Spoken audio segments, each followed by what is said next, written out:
Salut zusammen und herzlich willkommen zu der neuesten Folge. Ja, meine Damen und Herren, wir sind wieder bei einer neuen Woche angekommen von meinem Podcast. Und was soll ich sagen, es ist nicht so viel gelaufen. Klar, in den Medien läuft natürlich alles aufgrund der Olympischen Spiele. Ich habe jetzt heute gerade erfahren, liebe Grüße gehen raus an Andy und Glöt, vor allem an Glöt, dass anscheinend das, was wir jetzt momentan haben, die Olympischen Spiele sind. Aber die Zeit von Olympischen Spielen bis zu Olympischen Spielen, also heisst, bis die nächsten Spiele dann wieder sind, in Los Angeles, das ist die Olympiade. Also sagen wir es grundsätzlich die ganze Zeit falsch. Was ich aber gemacht habe diese Woche ist Folgendes, und zwar habe ich gedacht, komm Mutter, ich nehme dir mal ein bisschen Arbeit ab, beziehungsweise schauen, dass der Arbeit abgenommen, wenn es um Sachen geht wie Blumentränke. Und da habe ich jetzt so eine Bewässerungsanlage gekauft, die mit Solarstrom funktioniert. Also man muss nicht einmal irgendwo an eine Steckdose hängen. Ist natürlich in dem Sinne wirklich praktisch. Nur ausprobiert hat man es natürlich noch nicht. Ist ja klar. Aber wenn es dann mal läuft, bin ich wirklich gespannt, ob es tatsächlich funktioniert. Vor allem läuft es so, dass du eben den Sonnenmotor hast, also Sonnenkollektormotor. Und dort ist eine Pumpe drin, die irgendwie das Wasser aus einem Tank zieht und nachher das Wasser bei einem anderen Schlauch wieder rauslässt. Und halt aufgrund, weil der Schlauch dort recht lang ist und sich ein Druck da drin aufbaut, hast du nachher so wie Tropfdinger, sage ich mal. Also es sieht wirklich aus, als würdest du nur tröpfeln. Und dann kannst du, glaube ich, irgendwie eingeben, dass du alle 24 Stunden, vielleicht für 10 Minuten oder 4 Stunden eben tröpfeln. Dann kommen die ganze Zeit so Tröpfe raus. Und ich bin wirklich gespannt, ob die Blumen dann zukünftig werden überleben. Meine Mutter hat zwar schon einen grünen Daumen, das ist es nicht, aber ich kann einfach ein bisschen die Arbeit abnehmen, weil ich immer mit der Spritze kann. Wir kennen es doch und wir wollen doch der Mami einfach das Beste. Oder wir wollen wieder mal Pluspunkte sammeln als Sohn. Das auf jeden Fall habe ich jetzt zu suchen hier. Und was ich mir auch wieder suchen tue, ist ein neues Gadget. Also der sieht mich vielleicht ab und zu, wenn ihr den Videocast schaut. Ja, ich bin verfallen an so einer Smartwatch. Und jetzt habe ich gedacht, komm, setzt noch einen drauf und kaufst dir mal so einen Smart Ring. Geld hast du ja schon zu wenig, also kaufst du noch so einen Smart Ring. Und hier ist er! Nein, das ist natürlich 3D gedruckt. Also, nehmen wir das jetzt nicht. Da wäre auf jeden Fall noch das L für einen Luigi. Ist dann so eine Datei, die ich gefunden habe, aber keine Ahnung, ich weiss auch nicht. Ich stelle mir momentan das noch sehr komisch vor, wenn ich plötzlich einen Ring würde tragen. Also, gut, eben der Ring, der Smart Ring, ist zum Glück schwarz. Der ist nicht strahlend gelb, dass der jeder gerade auf den Finger wird schauen. Also gut, wenn ich ihn mal umdrehen würde. Also, man sieht schon, dass da etwas ist, also von weitem.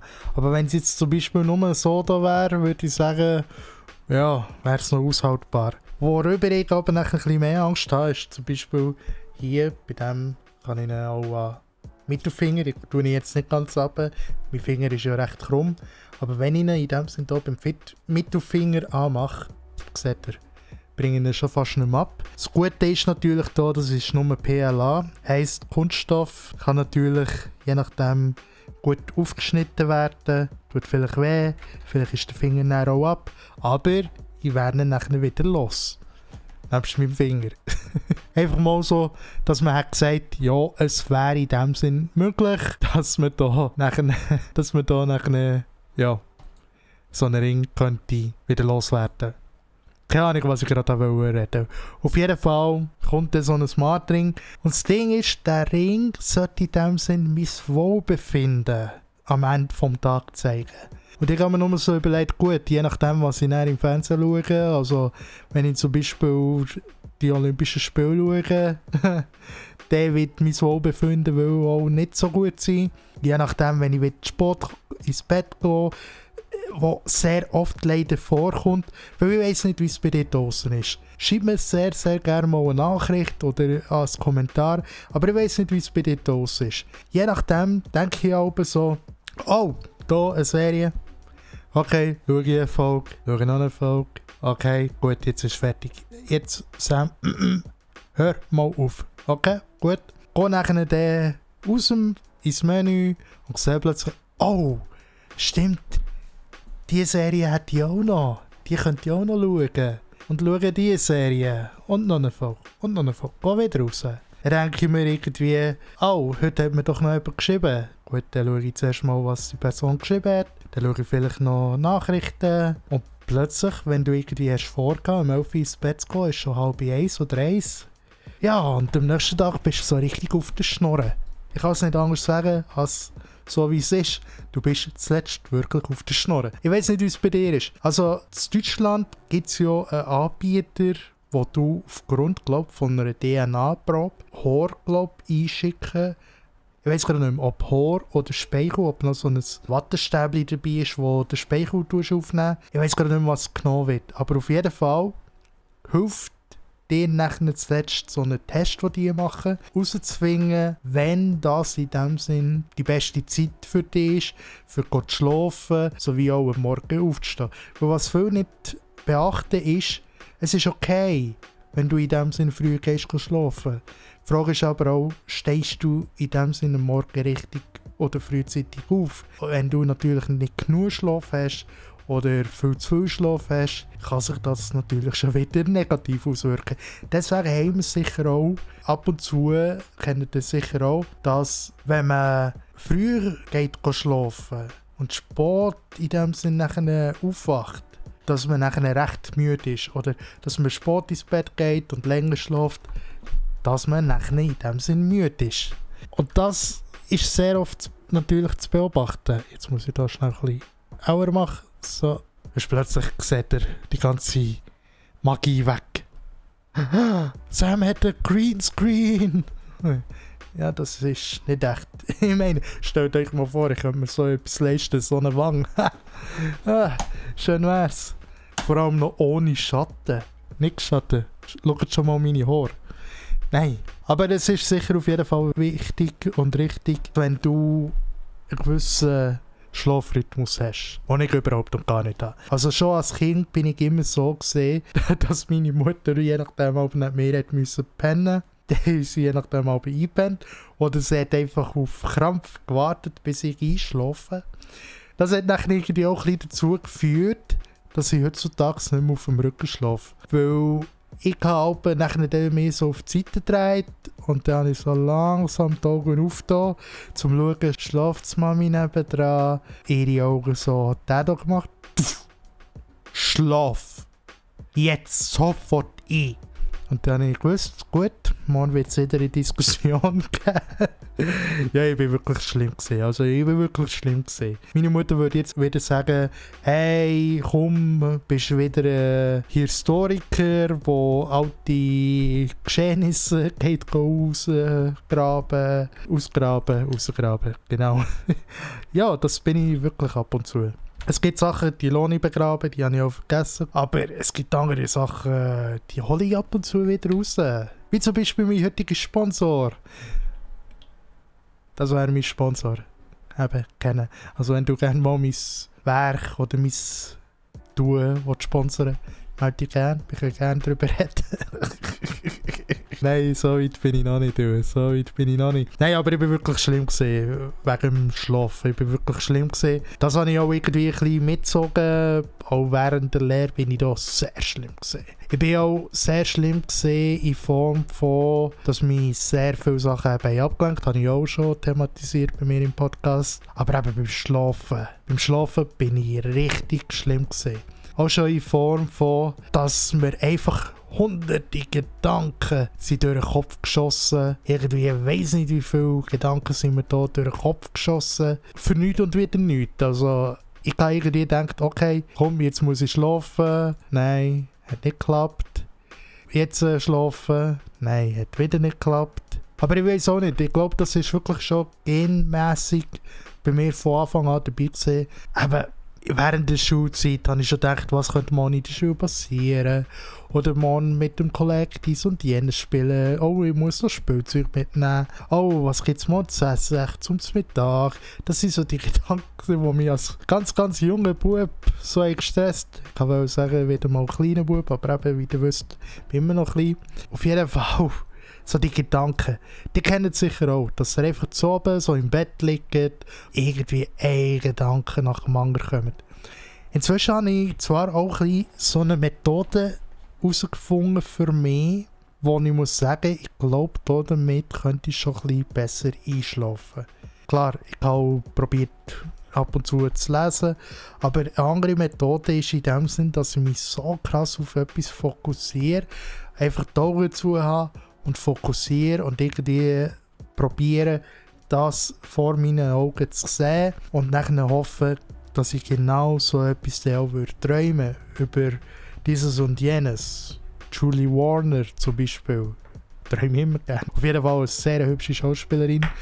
Also die heutigen Jugendlichen würden sagen, das ist mein Crush. Ja, das ist dann zumal mein Crush gewesen. Die hat mitgemacht zum Beispiel mit dem Michael J. Fox bei Hello Mr. Doctor oder Hello Doc. Auf jeden Fall, er hat dort mitgespielt und eben sie. Und als ich das erste Mal den Film gesehen habe und dann Lady Warner. Wow! Und dann sind mehrere Schauspielerinnen gekommen, die irgendwie nie mehr wieder so können in die Band ziehen wie die Frau Warner. Aber auf jeden Fall eben dann also.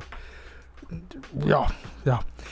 Was hast du vielleicht für einen Crush aus deiner Jugend gehabt, à la Schauspieler oder Musiker? Ich glaube, musikmässig habe ich nie wirklich so einen Crush gehabt. Also klar, ich habe sehr viele Poster aufgehängt. Habe ich auch schon erzählt, ich habe wirklich viele Poster aufgehängt. Sehr wahrscheinlich hat man auch dann zumal schon ein bisschen meine Bisexualität bemerkt, weil ich eben Typen und Frauen habe aufgehängt als Poster. Aber eines der coolsten Poster, die ich eigentlich je hatte, war gesehen, weil mein Zimmer ist gerade mit dem Schlafzimmer der Eltern verbunden war. Nicht immer gerade toll gesehen. Vor allem wenn die Eltern eben zu oben, wenn sie nach dem Arbeiten nach Hause kommen, durch ins Zimmer müssen laufen. Wirklich nicht coole Zeit gesehen. Aber auf jeden Fall, eines der coolsten Poster, die ich je hatte, ist von der Sarah Michelle Gellar oder Gellar gewesen. Ich weiß nicht, wie man ihren Nachnamen ausspricht. Aber wer sie nicht gerade kennt, Buffy, die Vampirjägerin, Buffy im Band der Dämonen, berühmt worden. Auf jeden Fall von ihr hatte ich dort ein Poster gehabt, glaube zusammen mit dem Angel gesehen. Der hat ja auch einen Skandal gehabt. Von dem ist auch ein Video auftaucht. Der Angel hat gespielt, jetzt spielt er ja bei Bones oder hat bei Bones mitgespielt. Oder echt mit dem anderen. Oder ist echt der ganze Cast. Auf jeden Fall, ich weiss noch, von Buffy ist es gesehen. Buffy selber, Sarah, die ist auf jeden Fall drauf gesehen auf dem Poster. Aber immer wenn ich nachher halt aus dem Zimmer raus bin, habe ich halt das Poster noch anschauen. Das war wirklich cool gesehen. Ja, früher, ich weiß nicht, wie es heute ist, ob die Kids von heute überhaupt noch so die Kultur kennen von Poster aufhängen, vielleicht sehr wahrscheinlich die Frauen ändern, also die Girls von heute, die Mädchen von heute, Teenies. Ich weiß nicht, ob das die Jungs auch noch kennen. Ob die so die Momente kennen, wenn man eben das Popcorn oder Bravo kauft, nur weil gerade sein Lieblingssänger oder Sängerin oder halt auch Schauspieler da drinnen gerade ein Poster von sich haben. Ob man deswegen in dem Sinne jetzt genau das Magazin kauft. Und das habe ich glaube auch das Magazin ein bisschen bemerkt. Also dann, wo Pokémon ist aufgekommen, haben sehr viel plötzlich Pokémon drinnen gehabt. Also ist natürlich gekauft worden. Später, wo natürlich Tokyo Hotel ist gekommen, haben natürlich sehr viel die Magazine gekauft, weil sie eigentlich wussten, Tokyo Hotel sind drin als Poster. Ich glaube, du hast sogar beim Bravo gesehen, wo du die Riesenposter hast können zusammenkleben, wo jede Ausgabe nachher so den nächsten Teil hast gehabt. Ich glaube, von Daniel Kübelberg hat es auch mal eins drin gehabt. Und vom Daniel Radcliffe, vom Harry Potter Schauspieler, hat es glaube ich auch mal eins drin gehabt.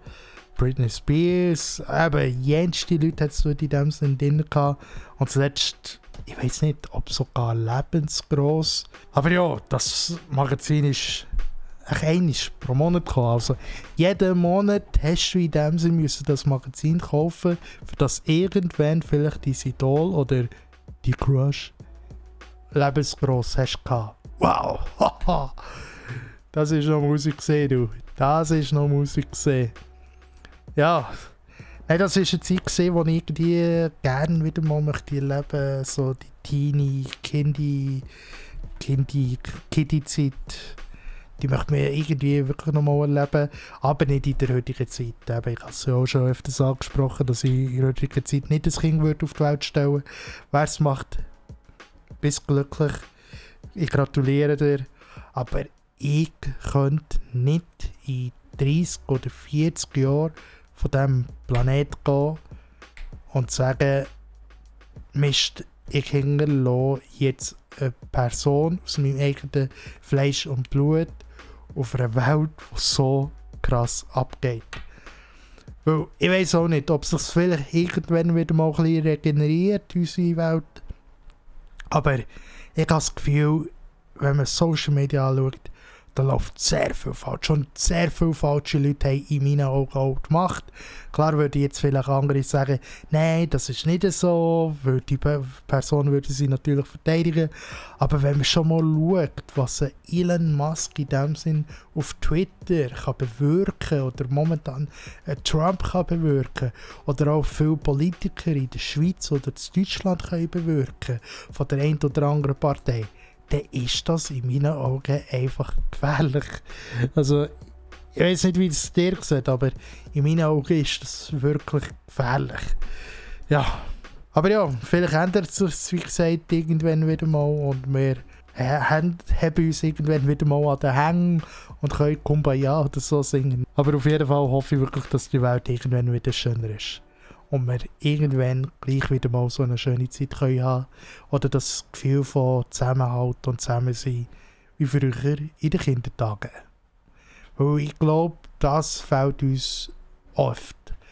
Also ich glaube, uns Menschen, uns erwachsenen Menschen, fehlt oft die Erinnerung daran, wie schön wir es als Kinder hatten. Und wie dankbar wir grundsätzlich haben dürfen sein während der Zeit, wo wir noch Kinder waren. Genau. Ja, wie siehst du das? Schreib mir es doch sehr gerne als Kommentar oder als Nachricht. Und ich würde sagen, das wäre es schon wieder gewesen für die heutige Podcast-Folge. Merci vielmals und bis zum nächsten Mal. Bye bye. Ah ja, und abonniert gerne aus. Ciao, ciao. Zwergschnauze.